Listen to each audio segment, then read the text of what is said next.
हम डिस्कस करने जा रहे हैं पीएम अजय योजना। तो पीएम अजय योजना क्या है, आइए डिस्कस करते हैं। अच्छा जी। तो डिजिटल इंडिया पहल के अनुसार सामाजिक आर्थिक विकास, अवसंरचना निर्माण और आजीविका सहायता के माध्यम से अनुसूचित जातियों की गरीबी खत्म करना। आप ये ऊपर की बातें रहने दो, नहीं लिखना है तो ये लिखना आपकी पीएम अजय योजना का उद्देश्य है कि अनुसूचित जो जातियां हैं, जिसको होता है शेड्यूल कास्ट, यूं का दलित, उनकी गरीबी को खत्म करना या कम करना इसका उद्देश्य है। ठीक है जी। और ये डिजिटल इंडिया पहल के जरिए हो रहा है। अगला जो पॉइंट है वो आप ये दो लिखेंगे, 3 पॉइंट लिखेंगे कि बी आर अंबेडकर चूंकि संविधान के शिल्पकार कहे जाते हैं, means architect of Indian constitution, और उन्होंने जब आर्टिकल 46 बनाया, अनुच्छेद 46 बनाया, तो उसमें लिखवा दिया कि जो अनुसूचित जातियां हैं और जो जनजातियां हैं उनके एजुकेशनल माने शैक्षणिक हितों की रक्षा करना था। उनको जो है वो ऐसे कुछ इनिशिएटिव्स देना कि शेड्यूल कास्ट और शेड्यूल ट्राइब की एजुकेशनल और इकोनॉमिकल तरक्की हो, माने एजुकेशन में भी आगे जाए और उनके जेब में पैसा भी आए, धन भी आया था, गरीबी खत्म हो उनकी। अनुच्छेद 46 है ये। एंड फाइनली डिजिटल इंडिया कार्यक्रम कब स्टार्ट हुआ था? 2015 के अंदर, जिसका पर्पज ये था कि भारत के हर व्यक्ति तक इंटरनेट की फैसिलिटी पहुंचाना। 15 में तो खैर बहुत इम्पॉसिबल ड्रीम था ये, आज हम देखते हैं सबके पास लगभग फोन है, वाईफाई कनेक्शंस पड़े हैं, तो इंटरनेट की फैसिलिटी आज की डेट में लगभग सभी के पास आ चुकी है। ये तो तय लग रहा है। ये 3-4 बिंदु जो है को नोट कीजिए, 3-4 पॉइंट्स।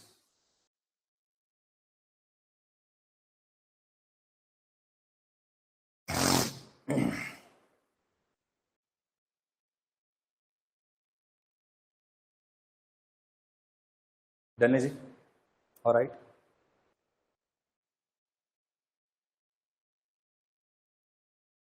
आगे बढ़ते हैं। अब ये अडानी ग्रीन खावड़ा योजना छोड़ दीजिए, ये है। तो भारत की कुल प्रजनन दर प्रतिस्थापन दर से नीचे है। देखिए, प्रजनन दर क्या होती है कि कितने बच्चे पैदा हो रहे हैं, और प्रतिस्थापन का मतलब होता है कितने रिप्लेस करने के लिए चाहिए, कितने रिप्लेस हो रहे हैं। तो प्रतिस्थापन दर सुन लीजिएगा, प्रतिस्थापन दर क्या होती है? प्रतिस्थापन दर वो बच्चों की दर होगी जितने पैदा होने चाहिए, तभी जाके भारत की जनसंख्या वैसी की वैसी रहेगी। यदि प्रतिस्थापन स्तर से नीचे गए ना प्रजनन दर, तो भारत की जनसंख्या गिरने वाली है, और ये हो चुका है। क्योंकि अब आज की डेट में भारत का कुल जो प्रजनन दर है वो प्रतिस्थापन स्तर से नीचे आ चुका है। मींस अब पॉपुलेशन बढ़ने वाली नहीं है, पॉपुलेशन घटने वाली है। तो कोई आपको पूछे कि क्या भारत सरकार को जनसंख्या वृद्धि के लिए कुछ करना चाहिए कि जो पॉपुलेशन बढ़ रही है घटाने के लिए, तो आपने कहना है कि अब कोई जरूरत नहीं है, क्योंकि अब पॉपुलेशन बढ़ने वाली है। क्या होने वाली है जी? घटने वाली है। ठीक है जी। भारत की कुल प्रजनन दर जो है वो घटकर कितनी हो गई जी? 1.9, जबकि प्रतिस्थापन स्तर क्या है? 2.1 का। मैंने भारत में हर पेरेंट्स को 2.1 बच्चा पैदा होगा। 2.1 का मतलब होता है कि 2 तो हो ही हो, 2 से ज्यादा भी है तो भी थोड़ा बहुत चलेगा। आप आई थिंक जानते हैं कि मैथमेटिकली 2.1 एवरेज हुआ इसका। तो जाके बिहार का भारत में सबसे ज्यादा है टोटल फर्टिलिटी रेट 2.9 का, दिल्ली में सबसे कम है 1.2। मींस दिल्ली में अधिकतम परिवारों में केवल एक ही बच्चा है, 2 भी नहीं है, 1 है लगभग। अब इस तरह से ये सारे आंकड़े हैं, इसको आप छाप लीजिए। प्रतिस्थापन दर का मतलब क्या होता है? एग्जाम में क्वेश्चन आ सकता है कि प्रतिस्थापन दर भारत की कितनी है? 2.1 की, और वर्तमान में प्रजनन दर कहां पहुंच चुकी है जी? 1.9 पे। जिस कारण से अगर ये संख्या इससे कम है तो भारत की ओवरऑल पॉपुलेशन गिरने वाली है, भारत की पॉपुलेशन कम होने जा रही है जी, इंडियन पॉपुलेशन जो है कम होने जा रही है, ऐसा नोट करिए।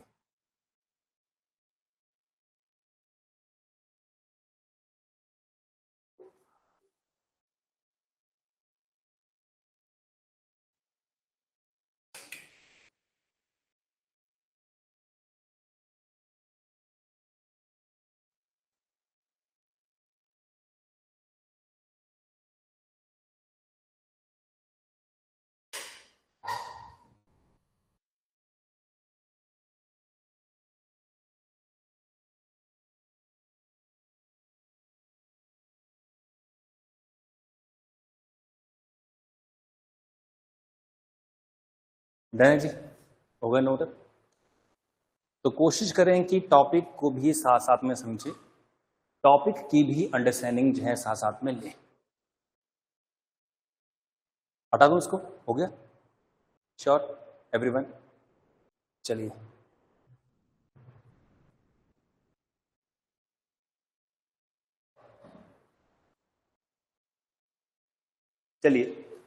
बहुत ही स्मॉल सा टॉपिक है, ज्यादा इसके बारे में लिखेंगे नहीं। अनुच्छेद 21 क्या बोलता है जानते हैं आप? अनुच्छेद 21 कहता है जीने का अधिकार, राइट टू लाइफ। अब उसके तहत ट्रॉमा केयर को सुप्रीम कोर्ट ने जीवन के अधिकार का क्या माना जी? हिस्सा माना ट्रॉमा केयर को। तो ट्रॉमा केयर आप इतना मान जाइए कि न्यायालय ने आपातकालीन चिकित्सा प्रक्रिया, एम्बुलेंस सेवाएं, ट्रॉमा रजिस्ट्री, ट्रॉमा डेटा प्रबंधन प्रणालियों में सुधार। एक काम करिए, सिर्फ आप ये लिखिए कि ट्रॉमा केयर को सुप्रीम कोर्ट ने जो है जीवन का अधिकार दे दिया है। तो ट्रॉमा सेंटर जो होते हैं, जहां मान लो किसी की मेमोरी खत्म हो गई है, एक्सीडेंटल केस सब होते हैं, तो लोग भूल जाते हैं कि उनका पिछला जीवन क्या था, तो वहां आपको जो है वो फ्री में इलाज मिलेगा। इसका मेन टॉपिक हमारा यहाँ है। हिमाचल प्रदेश में आप जानते हैं कि नदी चिनाब भी और ब्यास भी है। चिनाब नदी निकलती है लाहौल स्पीति से और चंबा से होते हुए पांगी घाटी से सेंचू नाला से जम्मू में चली जाती है, जम्मू कश्मीर में। मालूम आपको? वो चिनाब नदी है जिसका नाम चंद्रभागा भी है, और इधर से निकलती है ब्यास कुल्लू, ब्यास कुंड से। तो ये जो नदी है ब्यास और चिनाब, इनको जोड़ने काम हो रहा है। केंद्र सरकार ने हिमाचल प्रदेश में लगभग 2352 करोड़ रुपए की अनुमति देकर ये नदियां जोड़ने का काम स्टार्ट कर दिया है जी। इसके तहत जो है 8.7 किलोमीटर लंबी सुरंग बनाई जाएगी, जिस सुरंग से चंद्रभागा का पानी किसमें डालेंगे जी? हाँ जी, ब्यास में। क्योंकि देखो ये नदी कहाँ जाती है? जम्मू कश्मीर में, और जम्मू कश्मीर में सिंचाई के लिए बहुत पानी की जरूरत नहीं है। पानी की जरूरत कहाँ है? इधर पंजाब में, इधर हरियाणा में, इधर राजस्थान में, यहाँ है जरूरत। तो हम जो चिनाब नदी है उसका पानी कहाँ डाल देंगे? ब्यास में। ब्यास से पानी पंजाब, और पंजाब से पानी कहाँ पहुंच जाएगा? हरियाणा और फिर राजस्थान। ठीक है जी।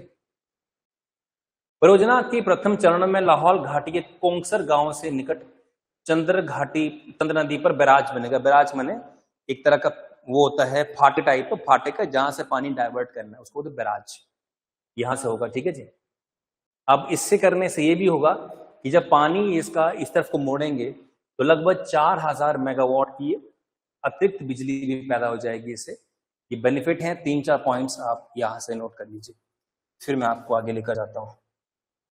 3-4 बिंदुओं को फटाफट नोट किया जाए।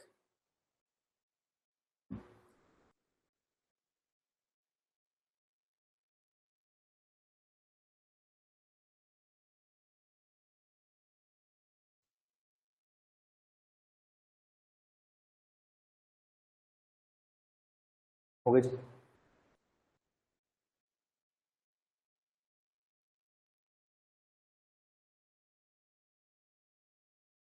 Is done?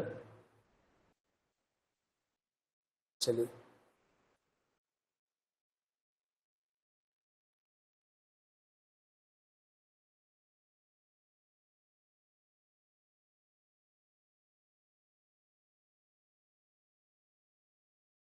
आप जानते हैं कि E20 पर भारत में काफी रोष है। क्या है? रोष काफी है। सुना आपने E20 नाम सुना है? बताओ अंतिका, E20 क्या चीज होती है? आप बताओ स्वाति। E20 बड़ा खबरों में आजकल। E20, E20, E20। तो E20 क्या चीज हुई है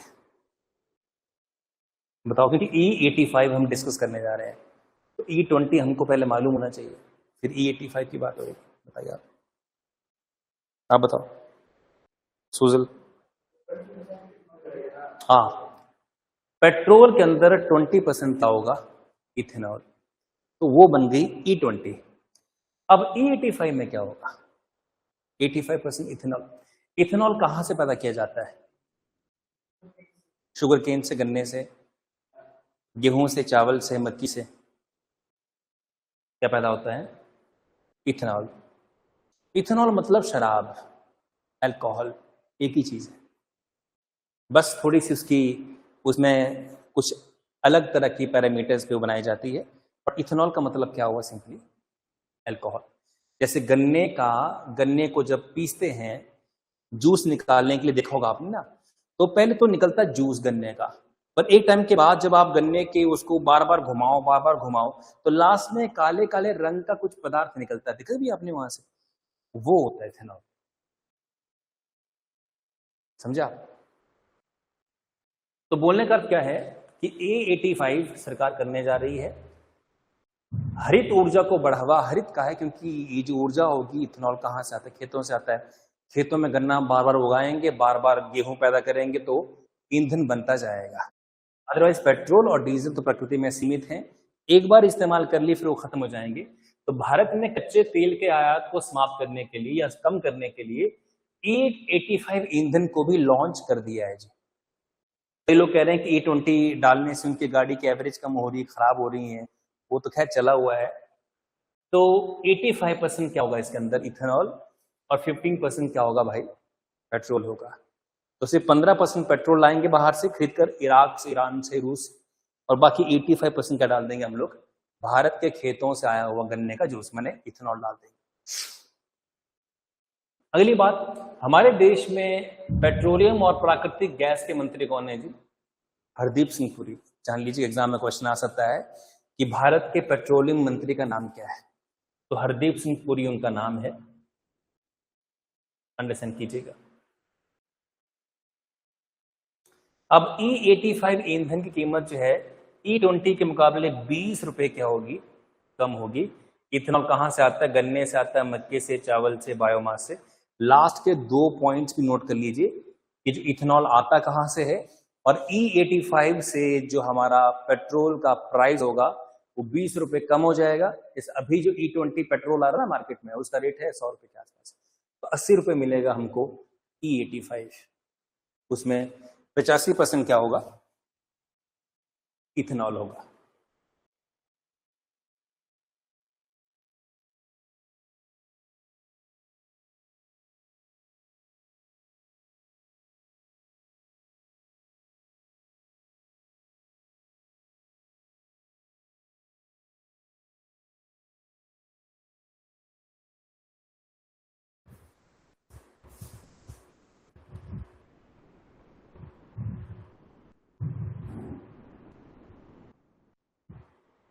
हो गए जी, डन है।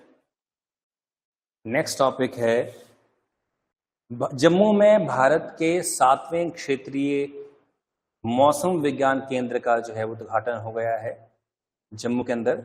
मैं चाहूंगा आप केवल यहां 2 बातें नोट करें। एक कि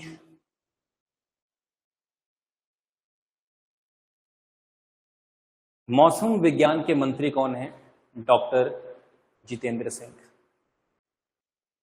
ठीक है जी, ये बात यहां नोट कर लें, बाकी हेडिंग ही काफी है, बाकी हेडिंग ही काफी है इसके अंदर। चलिए, जम्मू में भारत के 7वें क्षेत्रीय मौसम विज्ञान केंद्र, तो हमारे हिमाचल में मौसम विज्ञान केंद्र नहीं है, जम्मू में खुल गया है जी। इसका बेनिफिट क्या होता है कि मौसम की जो गतिविधियां होती हैं, लोकल गतिविधियां, उनकी बहुत डिटेल्ड जानकारी मिल जाती है। क्योंकि ये हिमाचल प्रदेश में नहीं है, तो हमारे यहाँ कई बार क्या होता है कि लोकल जो वेदर है हम ठीक तरीके से मॉनिटर नहीं कर पाते हैं। जैसे कई बार अंदेशा होता है कि बारिश होगी, बारिश होती नहीं है। कई बार मौसम साफ रहने की बात कही गई होती है और बारिश बहुत हो जाती है, तो वो चीजें दिखी जाती हैं। 7वां क्षेत्रीय मौसम विज्ञान केंद्र खुलने जा रहा है जम्मू कश्मीर के जम्मू में, जो एक बड़ी उपलब्धि है। हो गए जी, हटाओ से। जितेंद्र सिंह जो है वो मौसम विज्ञान मंत्री हैं, इसे आप ना भूलें।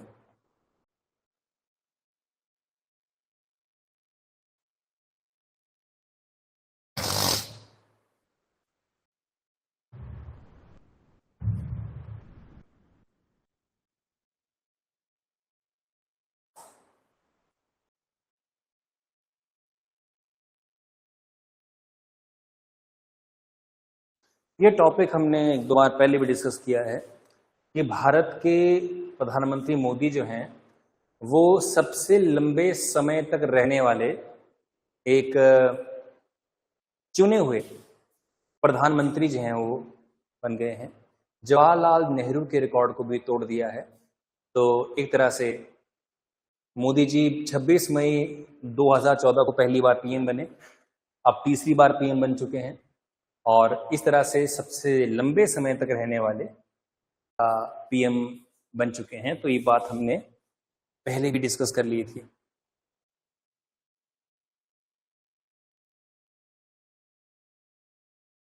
चलिए अगला टॉपिक है कि भारत में वर्ष 2047 तक सिकल सेल अनीमिया को समाप्त कर दिया जाएगा। सिकल सेल अनीमिया क्या होता है? अनीमिया मीन्स खून की कमी, और सिकल सेल होता क्या है? ये रोग हीमोग्लोबिन में परिवर्तन के कारण होता है, जिससे लाल रक्त कोशिकाएं कठोर एवं अर्धचंद्राकार बन जाती है। माने ये जो डिजीज है किसके अंदर होती है जी? रेड ब्लड सेल्स की प्रॉब्लम है। किसकी प्रॉब्लम है? Red blood cells. तो सिकल सेल एनीमिया में हमारा जो रेड ब्लड सेल्स हैं विच मीन्स आरबीसी वो बनते नहीं है ढंग से, जिस कारण से अगर आरबीसी ढंग से नहीं बनेगा, क्योंकि आरबीसी जो होते हैं रेड ब्लड सेल्स वो हीमोग्लोबिन को यहाँ से वहां पहुंचाते हैं, और हीमोग्लोबिन नहीं पहुंचेगा तो शरीर के विभिन्न अंगों में ऑक्सीजन नहीं पहुंच पाएगी समय पर, जिस कारण से शरीर में थकान, दर्द और अनीमिया जैसी समस्या आएंगी। सरकार ने लक्ष्य रखा है 2047 का कि भारत से हमने सिकल सेल अनीमिया समाप्त करना है 2047 तक। ठीक है जी, इसे आप नोट कर लीजिए और अगले सेशन में फिर यहां से आगे हम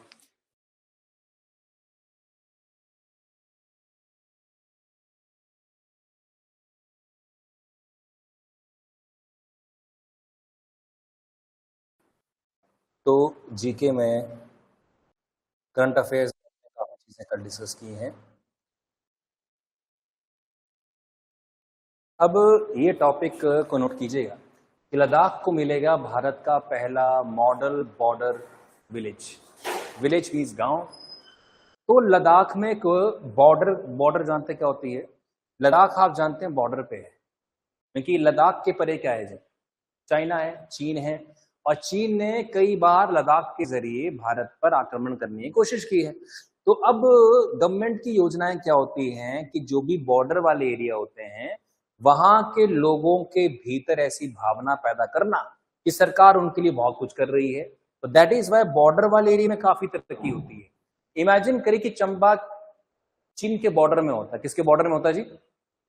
ये चंबा के पर चीन होता मान लीजिए, तो फिर यहां भी काफी तरक्की होती है, क्योंकि बॉर्डर के जो राज्य होते हैं या जो ये शहर होते हैं, तो उनके बगल में जो दूसरा शहर है उनके आपसी तालमेल काफी क्या होते हैं? स्ट्रॉन्ग। जैसे मान लीजिए लद्दाख के जो लोग हैं और वहाँ तिब्बत के लोग हैं, उनका कल्चर सेम है, भाषा सेम है, सब कुछ सेम है। तो बॉर्डर वाले एरिया में काफी डेवलपमेंट करवाती है। अब पंजाब का देखेंगे, पंजाब का अमृतसर है, बगल में क्या लाहौर है, तो बॉर्डर एरिया के अंदर गवर्नमेंट वहां काफी कोशिशें करती है। इस कारण से मॉडल बॉर्डर विलेज बना है। इस मॉडल विलेज के अंदर रास्ते बहुत साफ हैं, नालियां बहुत पक्की हैं, घर आप देखेंगे रोड से थोड़ा सा ऊंचाई पर बनाए गए हैं। चंबा वाले घर नहीं कि रोड है ऊपर और घर है नीचे, तो पानी घुसेगा ना उसके अंदर। तो समस्या क्या है कि हमारे यहाँ प्लानिंग ही नहीं है कि घर, आप इस एरिया को देखिएगा सुल्तानपुर को, तो आप इस एरिया को ऑब्जर्व करिए। रोड क्या दिखेगी आपको? ऊपर। मकान कहाँ दिखेंगे रोड से? नीचे को। तो रोड पर जो पानी आएगा वो कहाँ को जाएगा? मकान को। रोड ऐसी होनी चाहिए जो नेचुरल पाथ बने, किसका? बारिश के पानी का। कि बारिश का पानी घरों से निकले और कहाँ जाए जी? रोड पर। और रोड से पानी बहता हुआ किसी ड्रेन में जाए, होना ये चाहिए। समस्या क्या है? अगर रोड हाइट पर हो तो रोड का पानी भी कहाँ जाएगा जी? घरों में जाएगा। और घर में पानी एक बार घुस गया तो पानी की वहां से वापसी नहीं है, वो बहुत डैमेज देकर जाएगा। चलिए, तो एक तरह से पहला मॉडल जो है वो विलेज बन गया है लद्दाख के अंदर, एग्जाम में आ सकता है। अब नेक्स्ट है कि लंबे समय के बाद कुन्हू राष्ट्रीय उद्यान में दिखा दुर्लभ कैरायकाल। तो कैराकाल भी कहते हैं हिंदी में, कैरायकाल कहते हैं अंग्रेजी में। तो कैराकल आप देखेंगे ये जो जानवर है वो थोड़ा थोड़ा दिख रहा है हमको, कैसा जी, शेर जैसा। इसका मुंह देखें तो आंखें भी लगो वैसी वैसी ही हैं, और ऊपर से लोमड़ी वाले इसके क्या हैं, कान है। तो ना प्रॉपर शेर लग रहा है, ना प्रॉपर लोमड़ी, ना प्रॉपर कुत्ता लग रहा है। ये जानवर क्या बोलते हैं इसको, बड़ा दुर्लभ जानवर है। ऐसे जानवर कहाँ दिखेंगे आपको। तो कैरकाल जो है वो कुनहु राष्ट्रीय उद्यान में ये देखा गया है। बहुत ही रेयर जानवर है ये, और इसकी खासियत क्या है कि ये हवा में ऊंची छलांग लगाकर पक्षियों का शिकार करता है। पक्षी जो हवा में उड़ने वाले होते हैं ना, उनको पकड़ना बहुत मुश्किल होता है, तो ये छलांग लगाकर उनको पकड़कर खाता है। कैरकाल छोटे स्तनधारी जानवर, छिपकलियों और पक्षियों का शिकार करता है। तो कुनो राष्ट्रीय उद्यान में इसको देखा गया। कुनो राष्ट्रीय उद्यान कहाँ पे है, मध्य प्रदेश में। तो कुनो राष्ट्रीय उद्यान मध्य प्रदेश में है। अब अपनी इच्छा से आप 2-3 पॉइंट यहां से नोट कर लीजिएगा। लास्ट के 2 पॉइंट्स भी नोट कीजिए कि इसकी फितरत क्या है, किसे खाता है ये जानवर, का शिकार कौन सा करता है। तो ये चीजें थोड़ा सा नोट कर लीजिएगा।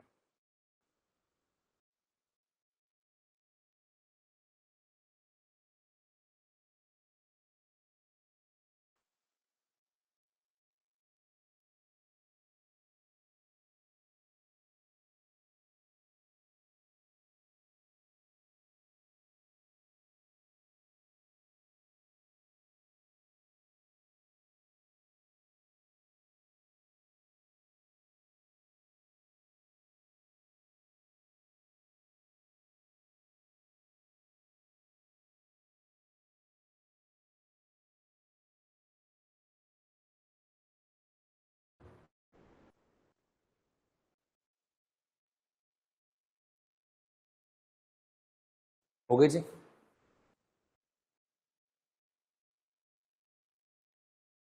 हो गया।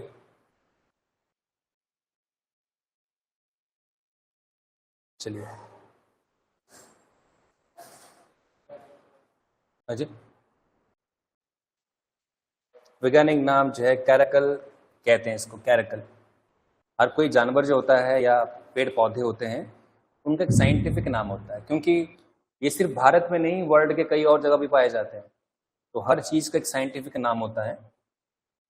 तो कैरकल इसका जो है वो साइंटिफिक नाम है। हो गया जी, डन हो गया। आगे बढ़े हम लोग। देखिए आप लोगों ने, करंट अफेयर को तैयार करना इज वेरी डिफिकल्ट टास्क, क्योंकि इतना सारा है, रोज पढ़ेंगे तो जाके याद होता है। आप हफ्ते में एक आध पढ़ेंगे पढ़ेंगे तो फिर वो उसमें बात नहीं बनेगी।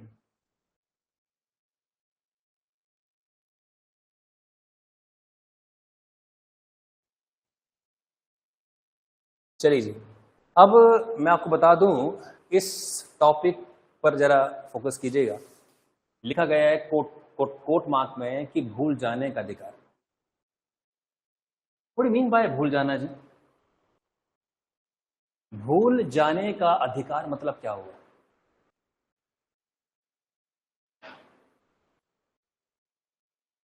हाँ जी,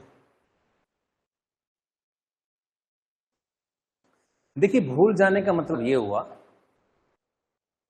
इमेजिन करिए कि कोई आपसे गलती हो गई लाइफ में।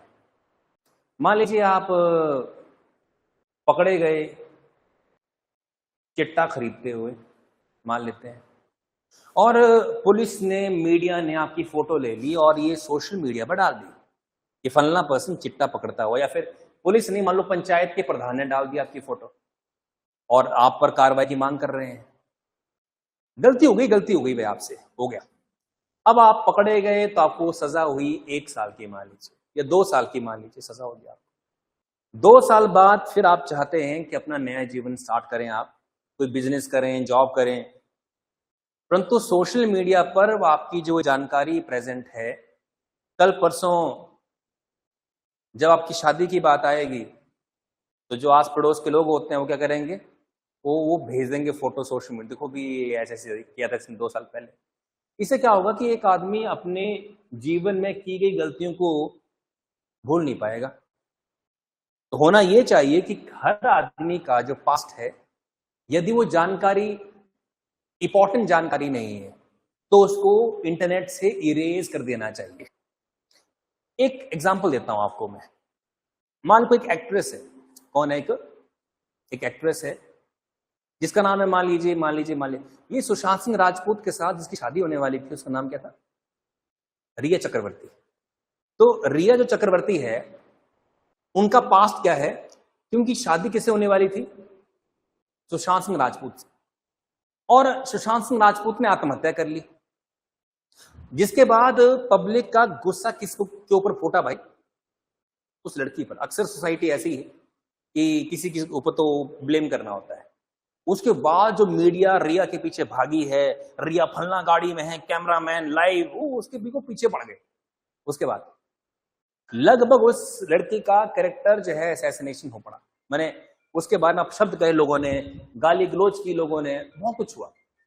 अब क्या उसके पास ये राइट नहीं है कि अपनी नई जिंदगी को स्टार्ट करे?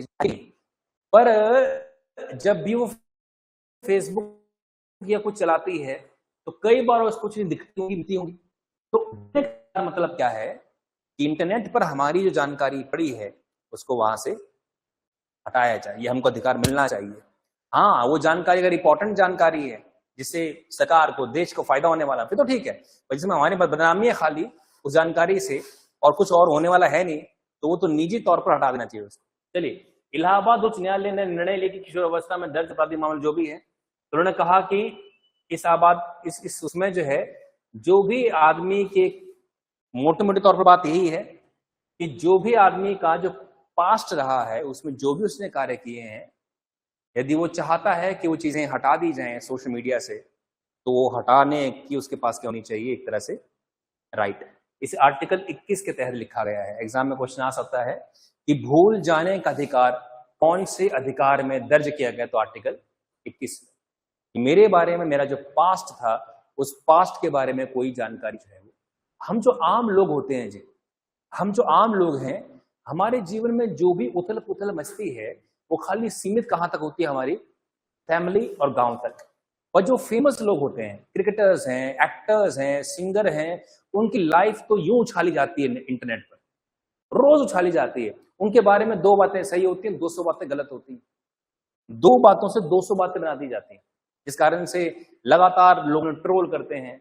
हम जब भी सोशल मीडिया पर किसी को गाली बकते हैं, किसी आदमी को, तो उसके दिमाग पर क्या उसका असर होता होगा ये हम नहीं जानते। हम सोचते हैं कि अपनी फ्रस्ट्रेशन हमने निकाल दी।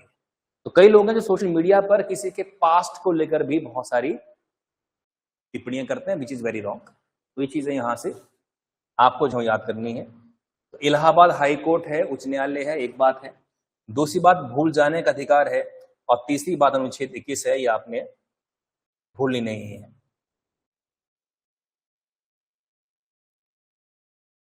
नेक्स्ट टॉपिक, एनएचएआई ने राजस्थान में पहली बैरियर फ्री टोलिंग प्रणाली बनाई है। बैरियर जानते क्या होता है जी? आप में से कई लोग जब गाड़ी में गए होंगे तो टोल आपने दिया होगा, दिया टोल आपने? जब आप टोल देते हैं तो टोल के पास जब गाड़ी खड़ी होती है तो आगे क्या जाता है? एक तरह से आता ना फाटक सा, वो क्या बोलते हैं उसको? बैरियर बोलते हैं। क्या बोलते हैं उसको जी? बैरियर। जब आपके खाते से पैसा कट जाता है तो बैरियर ऊपर उठता है और फिर गाड़ी आपकी निकलती। देखिए अपनी चीजें होती हुई, उससे टाइम थोड़ा वेस्ट होता है जी। क्या वेस्ट होता है? टाइम। इमेजिन करिए कि कोई बैरियर है ही नहीं, तो गाड़ियां जो हैं अपनी स्पीड से चली जाएंगी। इससे जी अपनी स्पीड से चली जाएंगी। इसमें होगा क्या कि आपका जो गाड़ी का नंबर है, उस नंबर को ये लगे हुए इंस्ट्रूमेंट पढ़ लेंगे और वो नंबर आपके खाते से क्या होगा? जुड़ा होगा। आपके खाते से पैसा कट जाएगा। आपको बता दूं, यूरोप में या इवन दुबई के अंदर कोई भी बैरियर नहीं है, कोई बैरियर लगे नहीं हुए वहां पे। बैरियर प्रणाली खाली गरीब देशों के अंदर है। किन देशों में है? गरीब देशों में। क्यों? क्योंकि मान लीजिए यहां आदमी के पास खाते हैं, पैसा ही ना हो सकता है कि इंडिया में बंदे गाड़ी में घूम बेशक रहे हो, पर शायद खाते में पैसा कितना हो? 0। फिर बनो बिना बैरियर का हो, बिना बैरियर का हो, गाड़ी निकल गई, उसने स्कैन किया, बैलेंस 0, तो लॉस हो गए। तो बैरियर का पर्पस क्या होता है कि जब आपकी वो जो ऊपर जो कोड लगा होता है, ठीक है जी, गाड़ी के शीशे के ऊपर वो कोड स्कैन होगा, फिर वहां से पैसा कटेगा। इमेजिन करिए कि आपने उस कोड के अंदर या अपने खाते में पैसा प्रॉपर नहीं रखा है, मेंटेन, तो क्या होगा? जब पैसा नहीं कटेगा, मैंने पैसा ही नहीं है, तो क्या होगा फिर? वो बैरियर ऊपर उठेगा नहीं, तो आपको फिर कैश में पेमेंट वहां करनी पड़ेगी, तो बैरियर जो है उठेगा, फिर गाड़ी आपकी निकलेगी। इज इट और नॉट? ये इंडियन ऐसे देश में क्यों? क्योंकि यहां पर हो सकता है कि गाड़ी वाले बेशक हो, पर खाते में उनके पैसा हुई। अब दुबई के अंदर और अमेरिका, यूरोप में जिनके पास गाड़ियां होती हैं, उनके पास पैसे बहुत होते हैं। आप नहीं पाएंगे यूरोप में और अमेरिका में जिन खाते में पैसे जीरो, हो ही नहीं सकता ये। उनके खाते में पैसे जीरो तो मुमकिन ही नहीं है, चीज ये मुमकिन ही नहीं है, पॉसिबल ही नहीं है, क्योंकि वहां रोजगार बहुत ज्यादा है। मैं आपको बता दूं, यूरोप और उनके अंदर क्या है कि अगर आप महीने में 10 दिन काम कर लेना, तो 20 दिन आप आराम से घूम फिर सकते हैं। समझ रहे हो? 10 दिन काम करना है, और काम कोई हाईफाई काम नहीं। आप 10 दिन किसी के यहां बर्तन भी धोएंगे ना, तो 20 दिन आप आराम से चिल कर सकते हैं, आराम से। तो वो स्थिति वहां है। और यहां आप देखेंगे तो 30 के 30 दिन काम करने पर भी इतना पैसा नहीं होता है, तो 2 दिन भी कहीं घूम पाए। इंडिया में ये है, दैट इज वाई फिर यहाँ पे टोल व्यवस्था बैरियर वाली बनाई गई है, ताकि जो भी है। तो किस राज्य में ऐसा किया गया है जी? राजस्थान के अंदर। राजस्थान में देश के अंदर पहली बार एक ऐसा टोल बना है, जैसा टोल हमें खाली कहां दिखता है? दुबई में, लंदन में, न्यूयॉर्क में, बड़े बड़े शहरों में नजर आती हैं चीजें।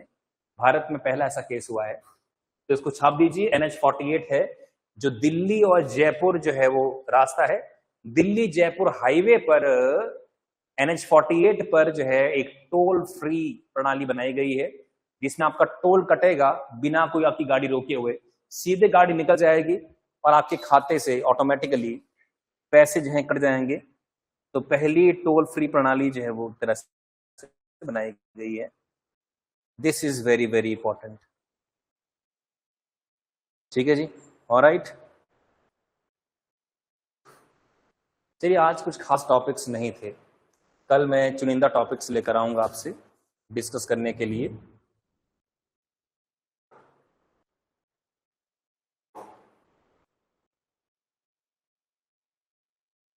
ठीक है, बाकी डिस्कशन करेंगे डिस्कशन में।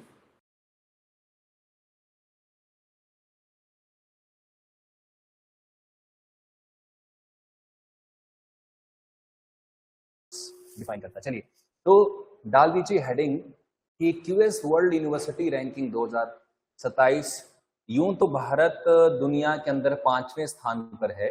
हमारे पास यूनिवर्सिटीज हैं, विश्वविद्यालय हैं, मगर क्या हमारी यूनिवर्सिटीज कोई टॉप 100 में भी आती है? हम उसकी बात करेंगे यहाँ पर। तो लिख दीजिए heading QS world university ranking. इसमें हम पढ़ेंगे, ये 2027 का है, 26 में 27 का आता है, 27 में 28 का आएगा। समझे आप लोग?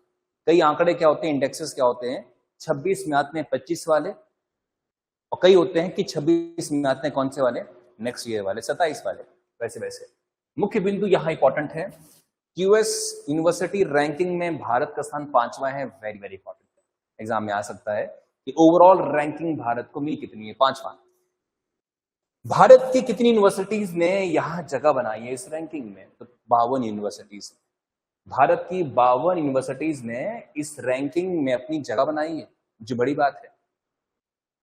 अब किस बेसिस पे भारत का रैंक 5वां हुआ है? हमारे देश में बीते 10 साल के अंदर जो रिसर्च है वो बढ़ी है। आप देखेंगे काफी लोग पीएचडी करना स्टार्ट किए थे। आज से 10-15 साल पहले हमारे जो यंग बच्चे थे, उनमें ये भाव था ही कि पीएचडी करेंगे। डर ही बहुत था कि पीएचडी मतलब बर्बादी, मतलब बूढ़े हो जाएंगे करते करते। पिछले मैं देख पा रहा हूं कि 5-7 सालों में तो लगभग जो बच्चे एमएससी कर रहे हैं, एमएससी के बाद क्या कर रहे हैं, वो भाई पीएचडी कर रहे हैं। आपको बहुत मिलेंगे आजकल, बहुत मिलेंगे। चलिए, अब इसमें टॉप का जो स्थान है वो किसको मिला है जी? आईआईटी दिल्ली को। आईआईटी दिल्ली का स्थान वैसे तो 118वां रहा विश्व में, परंतु भारत में सबसे टॉप पे ये स्थान रहा। मेरी नजर में 2 ही बिंदु यहाँ इंपॉर्टेंट है। एक, भारत का ओवरऑल रैंक कितना है, 5वां। भारत के किस संस्थान ने टॉप किया है? तो वो आईआईटी है। हाँ, विश्व में रैंक उसका 118वां है, पर भारत में तो इसने ही टॉप किया है। ठीक है जी। आईआईटी दिल्ली आपका ये संस्थान है, ये टेक्निकल कोर्स कोर्सेज प्रोवाइड करता है आईआईटी, मतलब जानते ना आप? आईआईटी मीन्स क्या होता है जी? Indian Institute of Technology. तो टेक्नोलॉजी के ये संस्थान है, यहाँ पे साइंस पढ़ाई जाती है, साइंस या मैथमेटिक्स पढ़ाया जाता है, इवन फिजिक्स भी उसमें सारा साइंस में आता है, साइंस एंड टेक। चलिए आगे हम देखें इसमें। अब ये इंपॉर्टेंट नहीं, ये देखिए जी, भारत के आगे वाले देश, इस देश ने इस रैंकिंग में टॉप किया, नाम क्या उसका? अमेरिका। संयुक्त राज्य अमेरिका का 184वां स्थान है, 184 रैंक है इसका। यूनाइटेड किंगडम का स्थान कितना है भाई? 93rd। चीन का स्थान कितना है? 85। जर्मनी के कितने स्थान है जी? 60। तो हमारे कितने हैं? सिर्फ 52। कितने हैं? 52। तो इनके ये टॉप 4 हैं, हमसे जो आगे हैं, नंबर 1 यूएसए है, नंबर 2 यूनाइटेड किंगडम, मतलब क्या बोलते हैं इसको? इंग्लैंड भी कहते हैं, इसको ब्रिटेन भी कहते हैं, ब्रिटेन। चीन नंबर 3 पे, जर्मनी नंबर 4 पे है, 5वें भी भारत है। ये बड़ी बात है क्योंकि हमसे भी टॉप की कंट्रीज फ्रांस मानी जाती है।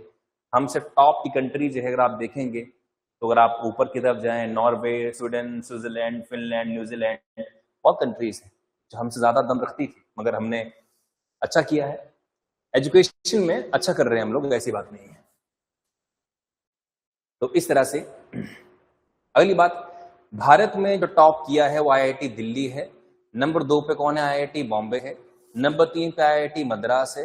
नंबर, सुन लीजिएगा, मत लिखो इसको भाई, ठीक है? ये सिर्फ समझाने के लिए, नोबडी विल आस्क यू कि नंबर 2 पे कौन है, कोई नहीं पूछेगा आपको। यहां से केवल 3 क्वेश्चन आएंगे। एक कि भारत का ओवरऑल रैंक कितना है, ओवरऑल 5वां। भारत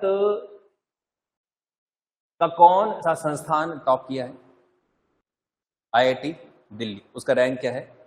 118वां। खत्म बात यहां पे ना। आईआईटी दिल्ली टॉप पे है, फिर बॉम्बे, मद्रास, खड़गपुर छोड़ दीजिए इसको आप। अब आगे बढ़ते हैं, ये टॉपिक हमारा समाप्त हुआ। नेक्स्ट है विश्व प्रेस सूचकांक। नोट्स आपके लिए बढ़िया बनाए गए हैं ताकि आपको कुछ सोचना ना पड़े कि हमने कौन सी बात पर ज्यादा जोर देना है लिखने टाइम पे। What is press? प्रेस क्या होती है बताओ? आपने प्रेस का नाम कई बार सुना होगा। क्या प्रेस वही जो जिससे हम कपड़े आयरन करते हैं, वाली प्रेस है ये? तो क्या प्रेस है ये प्रेस मतलब मीडिया, पत्रकारिता वाली फील्ड। हमारे देश में क्या जो पत्रकार हैं वो सच में जेन्युइन पत्रकारिता करते हैं या फिर ऐसा ही उनका? देखिए, हमारे देश में जो पत्रकार हैं वो कंप्लीटली फ्रीडम के साथ पत्रकारिता जो है वो नहीं करते हैं, वो राजनीतिक दबाव में हमेशा पत्रकारिता करते हैं। तो वर्ल्ड फ्रीडम इंडेक्स में 180 देशों में से भारत का रैंक कितना है? 180। कितना खराब रैंक है। टॉप 10 में आना तो दूर की बात है, 180 में से हम कितने नंबर पे हैं जी? 157 नंबर पे हैं। एग्जाम में क्वेश्चन आ सकता है कि विश्व प्रेस स्वतंत्रता सूचकांक 2026 में भारत का रैंक कितना है? तो 157। ये लाइन फटाफट छापिए। इसके बाद दूसरी लाइन जो इंपॉर्टेंट है वो ये है कि रिपोर्टर विदाउट बॉर्डर्स, ये संस्था है जो संस्था रिसर्च करती है और बतलाती है कि मीडिया किस देश में कितनी स्वतंत्र है। ये दूसरी लाइन को भी आप फटाफट से छाप लीजिए। ये सेकंड लाइन को भी आप जो है वो फटाफट जो है वो छाप लीजिए। ठीक है जी, डन है।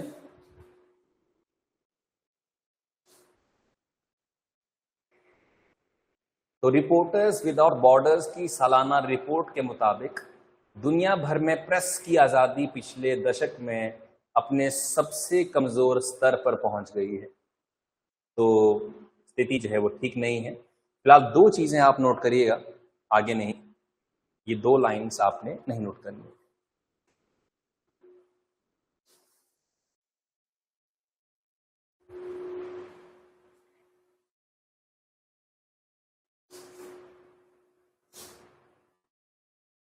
आगे बढ़े जी।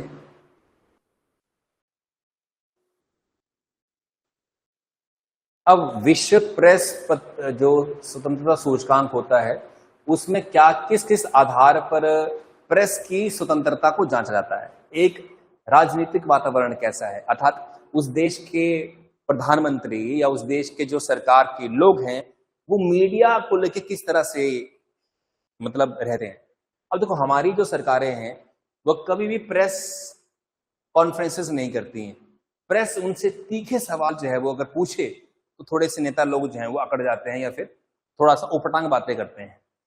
कानूनी ढांचे का मतलब क्या होता है कि क्या हमारे देश में जो भी पत्रकार जो है रिपोर्टिंग करता है तो क्या ऐसे कानून हैं जो उस पत्रकार की सुरक्षा के लिए हों? तो कोई कानून भारत में ऐसे है ही नहीं।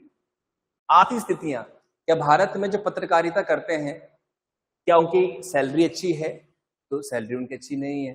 टॉप के जो पत्रकार हैं उनकी सैलरी अच्छी है, मगर जो जमीन पे रिपोर्टिंग करते हैं, जो रिपोर्टर्स होते हैं, जो बारिश हो रही है तो बारिश में पहुंच जाते हैं, कहीं एक्सीडेंट हुआ तो वहां पहुंच जाते हैं, उनकी कोई आर्थिक स्थिति ठीक नहीं है। अगली बात, सामाजिक संदर्भ।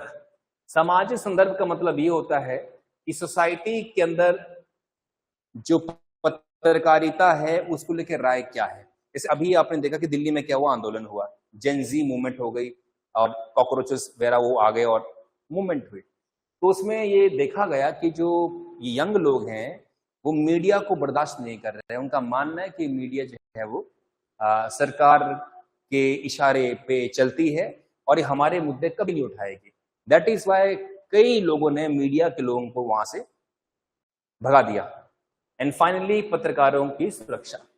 कई पत्रकार हैं जिन्होंने कोई न्यूज चलाई किसी माफिया के खिलाफ, किसी कोई बड़े बिल्डर के खिलाफ, तो उनकी हत्या हो गई। अपनी वो स्कूटी पे जा रहे थे, ट्रक आया, ट्रक ने कुचल दिया उनको, खत्म बात। तो हमारे देश की जो मीडिया है, पत्रकार है, उनकी लाइफ सेफ नहीं है। धमकियां आती बहुत ज्यादा। आप सच में कोई ऐसी रिपोर्टिंग करके देखिए, पत्रकारिता वाला काम तो बहुत रिस्की काम है।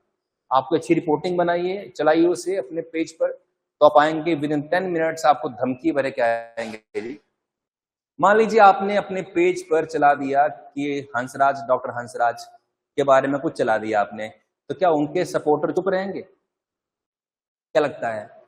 शायद वो स्वयं कॉल ना करें।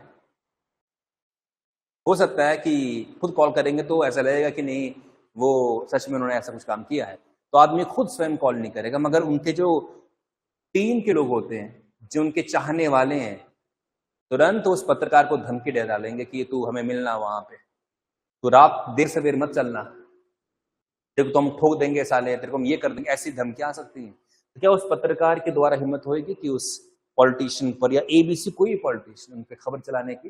Not possible. ये स्थिति है। मतलब बड़े बड़े पॉलिटिशियन पे तो आप कुछ टिप्पणी कर ही नहीं पाएंगे, ये फैक्ट है। चलिए, इस कारण से अब हम लिखेंगे आगे कि सबसे अच्छी जो मीडिया है वो किस देश की है? नॉर्वे की है। एग्जाम में आकर रहेगा ये क्वेश्चन। आपने टॉप 5 नोट कर लेने हैं, 10 के 10 लिखने की जरूरत आपको नहीं है। हाँ, इन टॉप 5 में भी पहला नंबर जिसका है वो इंपॉर्टेंट है। तो इनका नंबर है 1 नॉर्वे का, और हमारा नंबर क्या है जी? क्या नंबर है हमारा? 157। तो 157 के रैंक की जो हमारे देश की मीडिया है उसका स्तर तो बिल्कुल गिर चुका है। ये जो मीडिया है पैसे लेकर खबरें छापती है। उनको मैं पैसे दे दूं कि लो पकड़ो 20,000 रुपए, तो मेरी फोटो फ्रंट पेज पे छाप देंगे वो, और बोलेंगे वाह वाह इन्होंने तो बनी गड्ढा को दिए कर दिया, फलना कर दिया, कर दिया। तो बोलने का क्या है कि पैसा देकर आप अपने बारे में स्टोरी चला सकते हैं। बड़े बड़े पॉलिटिशियंस या बिल्डर पैसा देते हैं अपने बारे में हवा बनाने के लिए, इमेज बनाने के लिए, ये फैक्ट है। तो इसलिए जो है वो, अब अगली बात क्या है कि नॉर्वे लगातार 10 साल से टॉप पे है। ये नहीं कि इस बार ही नॉर्वे ने टॉप किया, नॉर्वे पिछले 10 सालों से टॉप। और जो सबसे खराब देश हैं जहां की मीडिया बिल्कुल फ्री नहीं है, बुरे हाल है वहां पे, सबसे नीचे कौन है? देख लीजिए जी, सऊदी अरब। सबसे नीचे कौन है भाई? सऊदी अरब। फिर कौन है? अफगानिस्तान। फिर कौन है? वियतनाम। फिर कौन है? तुर्कमेनिस्तान। फिर कौन है? रूस। हम एक बात तो साफ देख सकते हैं कि रूस बेशक डेवलप्ड देश है, काफी पैसे वाला देश है, पर वहां की जो प्रेस है, वहां की फ्रीडम भी बहुत कम है। वहां की पत्रकारिता भी खुले तौर पर रिपोर्टिंग कर नहीं सकती है। तो वहां की पत्रकारिता भी कंप्लीटली फ्री नहीं है। ये हम यहां से एक अंदाजा लगा सकते हैं, एक बात हम यहां से कर सकते हैं। हो गए जी यहां तक नोट? 2 टॉपिक के 2 टॉपिक्स आपको कंठस्थ होने चाहिए। कल मैं किसी से पूछ सकता हूं कि बताइए हमने कल क्या पढ़ा है, ठीक है? हो गए नोट एवरीवन? सबसे लो रैंक किसका है बोलो? सबसे टॉप कौन है? और भारत का रैंक क्या है? 157। कौन से देश कौन सी संस्था ये रिपोर्ट तैयार करती है? कौन सी संस्था ये रिपोर्ट को तैयार करती है? Reporters without borders. ये देखो, रिपोर्टर्स विदाउट बॉर्डर्स, ये है वो संस्था। तो 4 क्वेश्चन यहां से इंपॉर्टेंट है पढ़ने के लिए। तो वर्तमान में अच्छा, आप जानते हैं कि इबोला एक बीमारी है जी? इबोला क्या एक बीमारी है? इबोला, इसको हाल फिलहाल में WHO, what is that? WHO मतलब वर्ल्ड हेल्थ ऑर्गेनाइजेशन, हिंदी में कहें तो विश्व स्वास्थ्य संगठन, इसने इस बीमारी को एक इमरजेंसी घोषित कर दिया है। जैसे कोरोना की स्थिति खराब हुई थी ना, तो वैसे वैसे इबोला की स्थिति खराब हुई, पर भारत में नहीं है।